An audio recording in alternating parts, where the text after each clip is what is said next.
Comment ils vont? Je vous préviens, cette vidéo ne sera pas facile à regarder. Et oui, ça faisait longtemps que je voulais vous faire le sujet qui arrive, car c'est un moment très important dans l'histoire de la F1.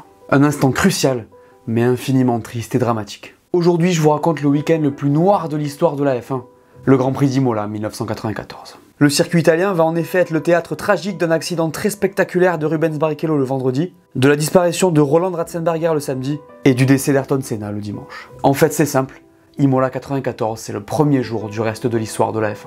Allez, on en parle? Accrochez-vous parce que je vous préviens, le récit est dur. Moi-même, cette vidéo, je l'ai écrite et au moment de la tournée, je suis pas très bien. Abonnez-vous pour ne pas rater les prochaines vidéos, laissez-moi un pouce bleu, prenez votre courage à deux mains et restez jusqu'au bout de cet épisode qui traite d'un événement crucial qui a marqué l'histoire de la F1.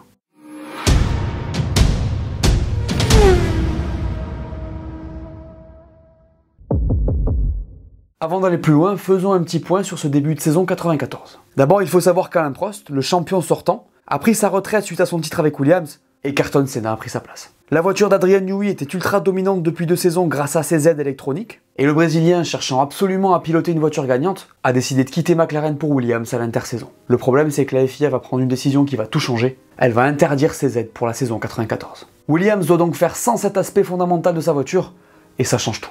Avant le premier Grand Prix de la saison au Brésil, Ayrton Senna est inquiet. La Williams est atteinte d'un fort marsouinage qui la rend imprévisible. Je crois que vous savez de quoi je parle. La voiture est très difficile à régler à cause du phénomène et Senna a du mal avec son cockpit dans lequel il ne se sent pas vraiment à son aise. De plus, dans sa nouvelle équipe, le Brésilien est un peu perdu. Il n'est pas traité de la même manière que chez McLaren où il était dorloté, il a du mal à se sentir chez lui. Vous l'aurez compris, à l'approche du premier Grand Prix de la saison au Brésil, le champion et son équipe sont en plein doute. On apprendra d'ailleurs plus tard qu'il en fait part régulièrement à Alain Prost par téléphone, les deux hommes s'étant réconciliés après la retraite du Français. À Sao Paulo, comme prévu, Senna a du mal avec sa voiture. Il la trouve instable et en manque de motricité. Globalement, le feeling n'y est pas, mais Senna va faire du Senna. Il va faire une pole hallucinante 3 dixièmes devant Schumacher et à seulement 1 dixième de la pole de 93, sans aide électronique cette fois. Je vous l'ai dit, du Senna. Mais le dimanche va être plus difficile. Il a du mal à contenir la Benetton de Schumacher et lors de leur arrêt au stand, l'Allemand va prendre la tête. Après leur deuxième arrêt, Senna va se rapprocher, mais en poussant, il va se faire surprendre par sa voiture et partir en tête à queue. Son moteur va caler et sa course va s'arrêter là. En fait, c'est l'absence d'antipatinage qui va le surprendre et lui faire perdre la voiture. La course sera gagnée par Michael Schumacher et le Brésilien assumera son erreur. Il répétera encore une fois ses doutes sur la voiture et se dirigera vers le Grand Prix suivant à Haida pour le Grand Prix du Pacifique. Malgré le fait que sa voiture soit clairement instable sur ce circuit, c'est encore Senna qui va faire la pole. Le dimanche, il s'élance devant Schumacher et son coéquipier Damon Hill, mais le départ va avoir raison de sa course. Schumacher va mieux démarrer et lui prendre la tête. Au premier virage, Häkkinen va tenter de le doubler à l'intérieur, mais la McLaren va toucher la Williams et l'envoyer en tête à queue. Larini va être pris par surprise et percuter la voiture de Senna. C'est donc une nouvelle fin de course prématurée pour lui. Ce deuxième Grand Prix de la saison va être dominé par Michael Schumacher encore une fois. A noter qu'il va d'ailleurs prendre un tour à tout le monde, sauf au deuxième qui est Gerhard Berger. A la suite de cette épreuve, l'Allemand a 20 points d'avance sur Senna et le Brésilien pense qu'il y a un problème sur sa voiture. Écoutez ce qu'il dit. Cette voiture n'est pas aussi bonne que je souhaiterais. Je ne peux pas la piloter comme je le voudrais, en tout cas pas sur la distance d'un Grand Prix. Le Brésilien est soucieux aussi car d'un autre côté, il a remarqué qu'il y a quelque chose de bizarre sur cette Benetton qui domine tant, la tenue de route semblant bien trop propre. Sur les 2 premières courses, il a remarqué un bruit étrange venant du moteur, comme si la voiture était équipée d'un système électronique. Je vous le rappelle, ces aides ont été interdites avant le début de saison. En fait, Senna soupçonne cette voiture d'utiliser des aides à l'antipatinage, dispositif illégal donc. Dirigeons-nous maintenant vers le 3e Grand Prix de cette saison 94, Imola. Avant ce Grand Prix, vous l'aurez compris, Ayrton Senna est au plus bas au niveau comptable. Il n'a pas encore marqué de points et n'a donc qu'une chose en tête, gagner. D'autant plus que si sa voiture ne lui donne pas de garantie en course, elle lui a toujours permis de faire la pole, il y a donc toujours espoir d'y arriver. En Italie, les pilotes Williams vont pouvoir utiliser une version remaniée de la voiture avec un nouvel aileron avant, ayant pour but de rendre le package plus stable. De plus, je vous l'ai dit tout à l'heure, Senna n'est pas très bien au niveau de sa position dans la voiture. Le volant est trop proche de lui, il a des douleurs intenses dans les bras en conduisant. Les mécanos vont donc réduire sa colonne de direction avant le Grand Prix. La semaine d'avant l'épreuve, Ayrton Senna se rend à Viry-Châtillon pour visiter l'usine Renault. Et oui, c'est l'équipe française qui motorise Williams à l'époque. Sur place, il va faire un speech de motivation aux ingénieurs, leur promettant la victoire à Imola et Monaco. Il leur dit aussi qu'il est persuadé que la Benetton triche et se rend compte que tout le monde là-bas pense comme lui. D'ailleurs, les ingénieurs vont lui dire qu'ils ont les moyens de faire de même, mais le Brésilien dit vouloir gagner proprement. Le soir même, il va faire sa dernière apparition hors des circuits de F1. Il se rend au Parc des Princes pour donner le coup d'envoi d'un match amical entre le PSG et la sélection brésilienne. En fait, Senna n'est globalement pas bien dans sa vie en cette fin avril 94. Il a du mal à s'acclimater à sa nouvelle équipe, McLaren lui manque, et sa vie personnelle ne se passe pas au mieux, notamment avec sa compagne du moment. Avant ce début de GP à Imola, les tifosi sont présents en nombre sur le circuit. JJ Leto revient sur la grille après son accident de Silverstone. Il va faire ses débuts avec Benetton et remplacer Jos Verstappen qui assurait le coup en son absence. Je pense que vous disposez maintenant d'une grande partie du décor avant ce week-end terrible. Vendredi 29 avril 1994. Jour de miracle en ce week-end dramatique. J'imagine que vous vous souvenez de Rubens Barrichello, le fidèle numéro 2 de l'ère Ferrari et Schumacher. Et bien en 94, c'est sa deuxième saison en F1. À l'époque, il est très jeune, il a 22 ans, et c'est un pilote très prometteur qui pilote pour Jordan. Il est fan d'Ayrton Senna, je vous rappelle que Rubens Barrichello est brésilien. En ce vendredi et cette première séance qualificative, à l'époque le format est différent d'aujourd'hui, le jeune pilote entame ses premiers tours de roue. Il est confiant. Il a entamé cette session à fond et vient de mettre son premier tour en banque. Sur sa lancée, il va arriver dans la chicane Variante Rossa, trop vite. Il pile mais se retrouve sur la mauvaise trajectoire de piste. Dans le premier droit, il heurte une bordure et perd le contrôle de sa voiture. La Jordan décolle sur le vibreur à 200 km/h et percute le haut du mur de protection avant de faire plusieurs tonneaux. Les images sont impressionnantes et effroyables. Les spectateurs et téléspectateurs sont en effroi. Les commissaires retournent la voiture et on ne peut s'empêcher de voir le pilote inerte dans son baquet, le visage en sang. Les secouristes arrivent, s'occupent de lui et parviennent à le sauver. Le Brésilien avait donc encaissé un choc de 90 G et avait avalé sa langue à l'impact. Il a donc fallu lui permettre de respirer à nouveau. On va l'envoyer directement à l'infirmerie du circuit et Ayrton Senna, inquiet, va tout de suite aller lui rendre visite. Barrichello va faire des examens complémentaires rassurants. Ses organes vitaux ne sont pas touchés, il souffre simplement d'un léger traumatisme crânien et d'un nez cassé. Honnêtement, c'est fou qu'il survive à ce choc d'une violence inouïe. Contre toute attente, cet accident rassure tout le monde. Certaines personnes se plaisent même à dire que ça prouve que la F1 est plus sûre que jamais. C'était sans compter les événements du lendemain. Samedi 30 avril 1994, 13h15. À Imola, il fait beau et les pilotes sont en pleine séance de qualification. La seconde et dernière du week-end donc. La séance a commencé depuis une quinzaine de minutes et la majorité des pilotes est en piste. Parmi eux, un pilote autrichien peu connu, Roland Ratzenberger, 34 ans, qui court chez Simtek. Au moment que je décris, il est à la lutte avec Paul Belmondo pour la dernière place qualificative et les choses se passent plutôt bien pour lui. Il est devant son adversaire direct et reste en piste. Dans son troisième tour de qualif, il escalade un vibreur et si on aurait pu imaginer qu'il y aurait des dégâts, il ne rentre pas au stand.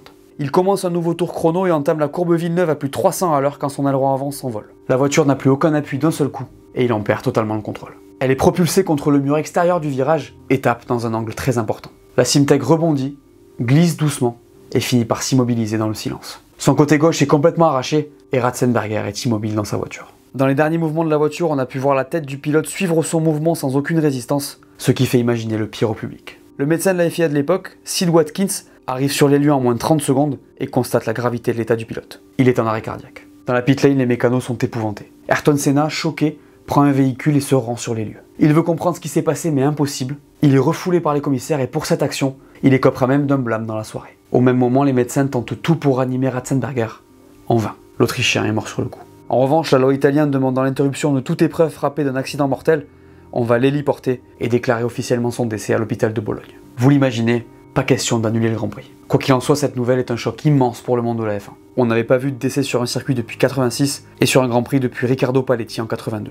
12 ans donc. Nombreux étaient ceux qui pensaient que la mort ne frapperait plus jamais la F1. Ils se trompaient lourdement. Au final, on a su comment l'accident avait eu lieu et c'est un terrible concours de circonstances. Le samedi matin, l'Autrichien avait brièvement touché son coéquipier, puis avait touché une bordure le tour d'avant son accident. Ces éléments ont mené à la perte de son aileron avant. Vous connaissez la suite. La séance va ensuite reprendre sans Senna et Schumacher, le Brésilien étant extrêmement perturbé par cet événement tragique. Je précise qu'il avait réussi à faire la pole avec son temps du vendredi, sa 65e en carrière, et donc la dernière. Dimanche 1er mai 1994, jour du drame absolu. En ce début de journée, le paddock est sous choc, et Ayrton Senna ne cache pas son inquiétude. La veille, il avait eu une conversation qui est maintenant célèbre avec Sid Watkins, le médecin de la F1, qui lui avait proposé de tout plaquer et de partir à la pêche avec lui. Sur le moment, voici sa réponse. Doc, il y a des choses sur lesquelles on n'a aucun contrôle. Je ne peux pas m'arrêter, je dois continuer. Le soir, il aura de longs échanges avec sa compagne et son agent, leur exprimant son souhait de ne pas prendre part à la course du lendemain. Le Brésilien vit très mal cette situation, il n'est profondément pas bien. Le dimanche matin, il se rend sur le circuit et va voir ses collègues pour les convaincre de mettre la pression à la FIA pour améliorer la sécurité, requête à laquelle ils accèdent sans hésiter. Le briefing d'avant-course est tendu, le directeur de course est sous pression, les pilotes ne sont pas contents. À la suite de ça et en fin de matinée le dimanche, il va se passer un truc incroyable et hyper émouvant après coup. Pendant le warm-up, qui est donc une séance d'essai avant le GP, Senna, qui doit commenter un tour embarqué depuis la voiture pour TF1, va envoyer un message incroyable à Alain Prost, son ancien rival. Je précise que le Français est en cabine de commentaire pour ce Grand Prix. Voici ce qu'il lui dit depuis sa voiture. Avant de commencer, un salut spécial à notre cher ami Alain. Tu me manques Alain. Incroyable moment dont le monde de la F1 se rappellera pour toujours. Avant le départ, dans l'après-midi sur la grille, il y a de la tension. Les pensées sont tournées vers la veille et l'atmosphère est pesante. Ayrton Senna est sanglé dans sa Williams, tête nue, le regard perdu. Le Brésilien est concentré sur la course à venir, il semble pensif. En faisant ça, il change complètement sa routine d'avant-course, le Brésilien étant habitué à enfiler son casque très vite sur la grille. Au niveau sportif, la lutte s'annonce rude avec Benetton, tout le monde se prépare à un gros combat, les mécaniciens terminent de s'affairer autour de la Williams, Senna enfile son casque. Au départ, il s'élance bien devant Schumacher, mais le premier tour va être perturbé par un énorme crash. JJ Leto cale depuis la 6ème place, Frentzen et Katayama parviennent à l'éviter, mais l'ami, aveuglé, va le percuter de plein fouet. Le choc est très violent et des débris volent, dont les 2 roues de la Lotus qui atterrissent dans les tribunes. Malgré la violence de l'accident, les 2 pilotes s'en sortent indemnes, et les pompiers portent secours aux supporters blessés. Sur la piste, la safety car prend place devant Senna et Schumacher. Au 5ème tour, les feux de la voiture de sécurité s'éteignent, la course va être relancée à la 6ème boucle. Senna garde la tête dans ce tour, pressé par la Benetton. À 14h17, il entame son 7ème tour et entre dans la courbe Tamburello à 300 km/h. Alors qu'elle est sur le point de sortir du virage, la Williams ne tourne pas. Elle tire tout droit et percute le mur de béton. La voiture rebondit, glisse sur plusieurs mètres et s'immobilise. Le monde entier retient son souffle. L'espace d'un instant, le casque de Senna bouge, légèrement, puis plus rien. La minute que va mettre la voiture médicale à arriver semble être une éternité. À son arrivée sur l'accident, Sid Watkins est sidéré. Son ami est dans la voiture, son corps est intact, mais un bras de suspension est venu perforer son casque. Son cœur bat encore, mais la situation est critique. Il est extirpé de sa voiture, les médecins s'occupent de lui, l'hélicoptère se pose à quelques dizaines de mètres, prêt à décoller, mais la situation est désespérée et les minutes sont horribles. Les autres équipes, ne sachant pas quoi faire, ne disent rien à leur pilote sur le moment. Alors que le pilote brésilien est en train d'être pris en charge, Eric Coma, pilote Larousse, reprend sa voiture réparée et sort de la pit lane dont le feu passe au vert. On ne sait toujours pas pourquoi. Il prend la piste, appuie sur l'accélérateur et se retrouve sur la scène de l'accident avec l'hélicoptère sur la piste. Il s'arrête, demande ce qui se passe et aperçoit Senna gisant sur le sol, en sang. Faut savoir qu'Eric Coma, c'est le pilote que Senna avait sauvé à Spa 2 ans plus tôt, en s'arrêtant et en éteignant le moteur de sa voiture alors qu'il était inconscient et avait le pied bloqué sur l'accélérateur. Le pilote français observe la scène, impuissant. Au même moment, un commissaire qui s'affairait autour de la Williams aperçoit un petit drapeau autrichien dans le baquet. En fait, Senna comptait le brandir en cas de victoire pour rendre hommage à Ratzenberger. À 14h35, Senna est téléporté vers l'hôpital de Bologne et la confusion règne dans le paddock. Les pilotes ne sont pas informés de la situation. Williams est en crise interne. Damon Hill hésite à reprendre la piste, mais il est poussé à le faire par la direction. Je sais pas comment on peut faire ça. Bref, la course va reprendre et au 46e tour, Alboreto entre dans la pit lane pour un arrêt au stand. L'Italien va repartir alors que sa roue arrière droite est mal fixée. Elle s'envole dans les stands et percute plusieurs mécaniciens. C'est la panique. 3 mécanos sont blessés, mais la course continue. Schumacher va remporter le Grand Prix et personne jusqu'après le podium ne va se rendre compte de la gravité de la situation. Au même moment, tous les regards du monde sont fixés sur Bologne et son hôpital, où se trouve Ayrton Senna. Malheureusement, l'espoir est inexistant, les dégâts causés par le bras de suspension sont irréversibles, il n'y a plus aucune chance. À 18h40, la terrible nouvelle tombe, Ayrton Senna est mort, à l'âge de 34 ans. Ce Grand Prix d'Imola va changer à jamais la Formule 1 dont les acteurs sont abasourdis. Ça faisait plus de 30 ans que 2 pilotes n'avaient pas perdu la vie lors d'un même week-end de F1. En Italie, cette fin de semaine-là, le sport automobile a perdu un pilote presque inconnu et sa légende. Ayrton Senna, Magic comme on l'appelait, a perdu la vie sur un circuit. Ironie terrible pour un sport qui se pensait au-dessus de tout. Ces événements vont ébranler la structure tout entière de ce sport dont les premiers dirigeants seront secoués. Bernie Ecclestone et Max Mosley, respectivement à la tête de la FOM et de la FIA, ont des choses à changer. Depuis quelques années, pensant leur sport intouchable, ils s'appliquaient à régler leurs affaires économiques. La vie les a rattrapés. Le week-end à Imola a montré leurs limites, le fiasco est total et le sport doit être repris en main. On a voulu faire la course sur un circuit dangereux avec des voitures dangereuses et on en a payé le prix. À partir de ce moment-là, la priorité de la FIA sera la sécurité, uniquement. L'objectif est clair, ne plus jamais revivre pareille situation, ne plus jamais revoir un pilote mourir dans son baquet ou à la suite de ses blessures.